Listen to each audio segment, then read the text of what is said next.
बढ़ते हुए, देखिए आगे लिखे हैं वर्णन किया गोस्वामी जी ने, अनुराग से युक्त भरत जी के नाम संकीर्तन का क्या प्रभाव पड़ता है। जब ही राम कहले ही उषासा, उमगत प्रेम मनहु चहु पासा, द्रवहि बचन सुन कुलिस पखाना, पुरजन प्रेमन जाए बखाना। जब भरत जी एक बार कहते राम, तो कहते ये राम कहने से जो ही राम कहीं ले चारों दिशाओं में प्रेम की बाढ़ आ जाती है। और उस प्रेम सिक्त वाणी का प्रभाव यह होता है कि रास्ते के द्रवहि वचन सुनि कुलिस पखाना, रास्ते के पत्थर, रास्ते के वज्र कांटे भी पिघल जाते हैं। कहते हैं जब कांटे और वज्र पिघल रहे हैं तो पुरजन की अवस्था कौन कह सकता। एक संत में भैया, आप लोग दर्शन किए होंगे, श्री भोले बाबा सरकार, दर्शन किया है, कीर्तन मंडली उनकी थी। वो सीताराम सीताराम कीर्तन करते थे, ऐसा कीर्तन करते थे, ऐसा कीर्तन करते थे। उनके कीर्तन को सुनने के बाद फिर वैसा कान फिर आवाज सुनाए नहीं। तो एक बार हम अपने गुरुदेव से पूछे, सरकार भोली बाबा जो अक्सर उस समय कीर्तन किए थे, वैसा आनंद दूसरे कीर्तन में सुनने को नहीं मिलता है। बोले नहीं मिलेगा, नहीं मिलेगा। वो भोली बाबा जैसे भोली बाबा ही थे। श्री गुरुदेव ने बताया कि श्री भोले बाबा सरकार उदयास्त कीर्तन करते थे।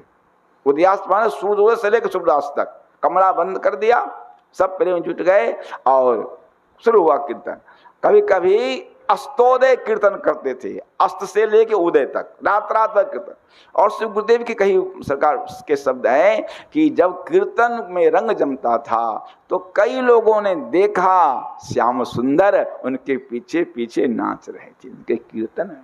हाँ, ऐसी उच्च तो उनका प्रेम इतना उमगता हुआ, उनका मन लगता था कि नाभि से नाम निकल रहा है, सीताराम सीताराम। सारी पब्लिक स्तब्ध हो जाती थी। वही भरत जी के कहत राम से उमगी उमगी अनुराग। और झलका झलकत पायन कैसे, छाले पर गए, छाले पर गए। कबल लाल लाल तलवा, उसमें छाले पर लिखते हैं पंकज कोस ओस कन जैसे, कमल के कली पर जैसे ओस की बूंदें पर जाए, वो जैसी देखने में लगती है वैसी भरत जी के चरण कमल में फफोले आ गए, छाले पड़ गए। और महाराज जिन लोगों ने देखा सब के नेत्र में आंसू भरा है। इतना सुकुमार शरीर, इतनी पथरीली रास्ता। कहते हैं भारत पयादे आये आजो, भयो दुखित सुनि सकल समाजु। सभी लोग दुखी हो, पैदल आ गए प्रयाग से, यहाँ पैदल आ गए, श्रृंगवेरपुर से प्रयाग तक पैदल आ गए। अब देखिए भरत जी आते हैं, क्या किए, जवाबदेही क्या होती है। खबर लिन्न सब लोग नहाए, सब पहले पता सबका खबर लिया, सब स्नान कर लिए, क्योंकि वहाँ गंगा जी और यमुना जी बड़ी गहरी है ना प्रयाग में, कहीं कोई स्नान करने में डूब न गया हो। एक एक आदमी का खबर लिया, खबर लिन्न सब लोग, सबों को खबर लिया। और इसके बाद करी प्रणाम त्रिवेणी आए, त्रिवेणी जी में आकर प्रणाम किया। और वहाँ शब्द सितासित नीरना, शास्त्र के विधान के अनुसार श्वेत और श्यामल जल में स्नान किया और दिए दान महिषुर सन्माने। इसका भाव बताते हैं संत लोग, जो दिए दान, महिषुर दान देकर ब्राह्मणों का आदर किया। ठीक है, अर्थ कोई दिक्कत नहीं है, लेकिन कहते हैं दूसरा अर्थ, कहते हैं नहीं, सम्मान पूर्वक दान ब्राह्मणों को। गोस्वामी जी ने लिखा है, तुलसी कहत पुकार के सुनहु सकल दय कान, अन्नदान धन दान से बरो दान सम्मान। सम्मान जैसे देखते हैं सेठ वगैरह की दुकान में बैठा है सेठ, आ गया भिखारी लोग, भाग भाग भाग भाग भाग भाग भाग भगा दिया, पीछे कहा मुंशी को सबको 2-2 रुपये दे दो। तो यदि 2 रुपया देने का पुण्य होगा तो अपमान करने का पाप भी होगा ना? नहीं होगा? होगा ही। इसीलिए दान कैसे दें? सम्मान पूर्वक दान दें, तभी दान की सार्थकता होती। और एक बात कहते हैं कि कुछ लोग ऐसे होते हैं जो दान नहीं लेते, नहीं लेंगे, हमको काम नहीं है। तो जो दान नहीं लेते उनको भी सम्मान का दान तो लेंगे ही ना, उनको भी सम्मान का दान करना चाहिए। इसीलिए दिए दान महेश्वर सन्माने, सम्मान पूर्वक दान, सम्मान का दान अवश्य करना चाहिए। तो आए, देखा भरत जी ने, देखत श्यामल धवल हिलोरे, श्वेत और श्याम लहरों को देख करके श्री भरत जी को श्री सीताराम जी का स्मरण हुआ। फल क्या हुआ? पुलक शरीर, सारा शरीर पुलकायमान। भरत कर जोरे, सकल काम प्रद तीरथ राव। हे तीर्थराज जी, आप स्वस्थ कामनाओं को पूर्ण करने वाले हैं। वेद विदित जग प्रगट प्रभा, इस शास्त्र वेद में यह लिखा है और सारा संसार जानता है, प्रगट है। मैं मांगऊ भीख त्याग निज धर्मु, आरत काहन कर ये कुकर्म। मैं भीख मांगना सबसे नीच वस्तु। बचपन में हम लोग सुनते थे, उत्तम खेती मध्यम बाम, निर्घिन चाकरी भीख निदान। उसमें भी छत्री होकर मांगना। सुना था एक बार एक विद्वान से, किसी पंजाबी को भीख मांगते देखे हैं?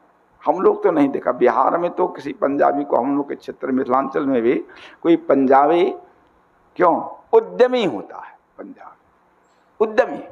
इसीलिए पंजाब राज्य अभी भी अपने देश का सबसे धनी राज्य है ना, पंजाब हरियाणा, उद्यमी होते। तो भीख मांगना, लेकिन भरत जी कहते हैं उसे मैं छत्री हूं, छत्री के लिए भीख मांगना तो बिल्कुल बना है शास्त्र के, लेकिन आज अपने धर्म को त्याग करके भीख, क्योंकि आरत काहन करे कुकर्मु में आर्त हो गया। आर्त क्या नहीं कर सकता?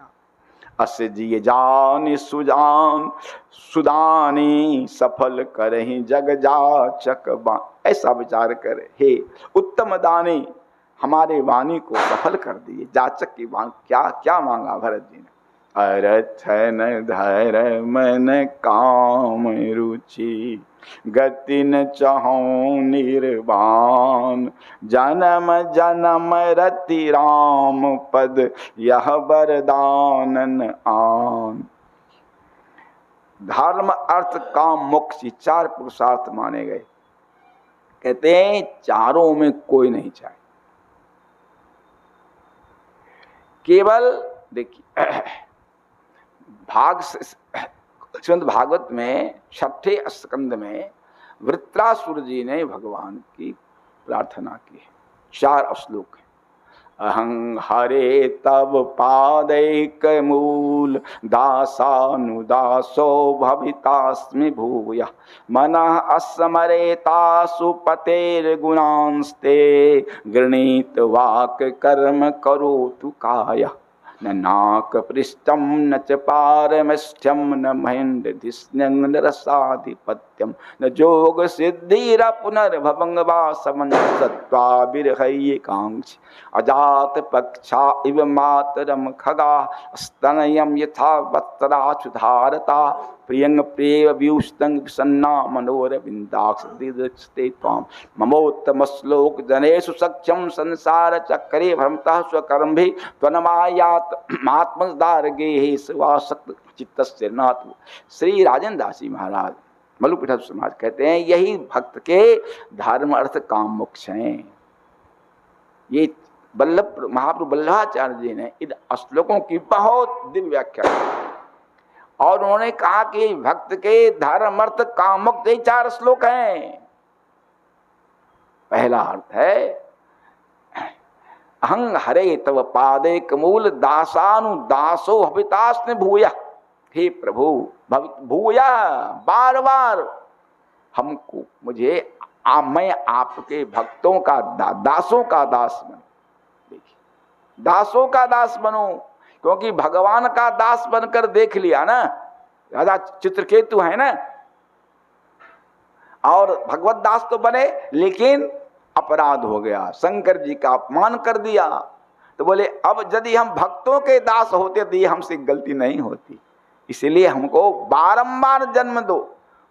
भक्तवाद में इसलिए लिखा है श्री प्रियादास जी, जन्म को जन्म के मेरे नहीं सोच कछु, भक्त पज रजनी जैसी से पर धारी। कोई जन्म ले जन्मत मर दूसरा दुख होई, लेकिन कहते हम बार बार जन्म लेना चाहते हैं, क्योंकि भक्तों की चरण धूल मुझे मिलती, अपने मत पर उठाते हैं। तो कहते हैं अहं हरे तब पादे कमूल, आपके चरण कमल ही जिनके सर्वस्व हैं, ऐसे दासों का दास में बराबर। और मन स्मरेता सुपतेर गुणांश ते, हे प्राण नाथ मेरा मन आपके गुणों का स्मरण करता रहे, करो और हाथ आपकी सेवा में लगा रहे। इंद्र का पद, ब्रह्मा का पद, सातल का पद, यहां तक योग सिद्धि कुछ नहीं चाहिए सरकार हमको।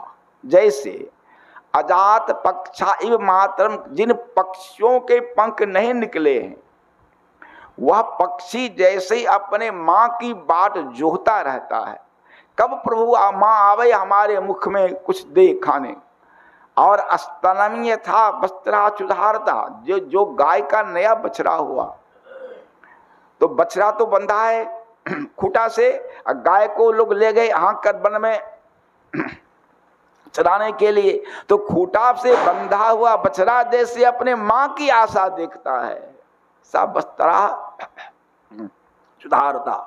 और प्रियंग प्रिय विवस्तंग विसन्ना, किसी पतिव्रता स्त्री का पति परदेश गया, बहुत दिन हो गया, वह जैसे अपने पति की इंतजार करती है, सका वैसा ही मेरा मन प्रभु आपसे मिलने के लिए व्याकुल हो रहा। कहते ममोत्तम श्लोक जनेषु सख्यम संसार चक्रे भ्रमता स्वकर। सरकार इस संसार चक्र में घूमते हुए हमको आपके भक्तों का संग मिलना चाहिए, बस और कुछ नहीं। आपके भक्तों का संग मिले सरकार। जो स्त्री बाल बेटा धन दुकान मकान के फिरा में लगे हैं प्रभु, उनका हमको दर्शन भी नहीं हो। यही चार मोटा मोटी अर्थ है चार श्लोक के। कहते हैं भक्तों के धर्मर्थ काम मोक्ष में, इसलिए बड़े सामान्य जो धर्मर्थ का करे, अर्थन धर्मन काम रुचि गति न चाहूं, निर्मोक्ष भी नहीं चाहिए। क्या जन्म जन्मति राम पदा यह वरदान दान। अब आगे की चर्चा पूरी कृपा से कल होगी। सीताराम सीताराम सीताराम सीताराम सीता।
धनतेरस की कथा आज तुमको बतलाता हूँ, मैं महिमा गाता हूँ।